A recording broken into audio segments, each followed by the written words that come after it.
విధంగా వాల్ పైన ప్లేస్ చేసి నిదానంగా స్లోగా పైకి రామ్మా, నిదానంగా స్లోగా పైకి. కొంతమంది ఇక్కడ వరకు చేయగలుగుతారండి, సరిపోతుంది. ఇక్కడ ఆపేసేయండి, మళ్ళీ ఇక్కడ నుంచి కిందకు వచ్చేయండి.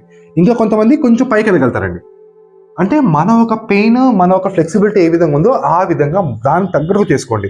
నేను పైకి చెప్పాను కదా అని చెప్పేసి కంప్లీట్గా ఈ విధంగా పైకి వెళ్ళాల్సిన అవసరం లేదండి. మన బాడీ, మన షోల్డర్స్ మనకి ఏ విధంగా సపోర్ట్ చేస్తుందో ఆ విధంగా చేసుకొని సరిపోతుందండి. సో ఇప్పుడు నేను చెప్తున్న పాయింట్ కనుక మీరు ఒక 5 days అండి, ఒక 5 days ప్రాపర్గా కనుక మీరు మీ ఇంట్లో ఉన్న పెద్దవాళ్ళకి కానీ ఎవరైతే భుజం నొప్పితో బాధపడుతున్నారో వాళ్ళకి కనుక మీరు పెట్టగలిగితే 100% అండి, 100% ఖచ్చితంగా మీకు భుజం నొప్పి నుంచి డెఫినెట్గా మీరు రిలీఫ్ పొందుతారండి. మనము ఇది ఫస్ట్ లైన్ అండి, ఇది ఫస్ట్ లైన్, ఇక్కడ నుంచి సెకండ్ లైన్, ఇది థర్డ్ లైన్.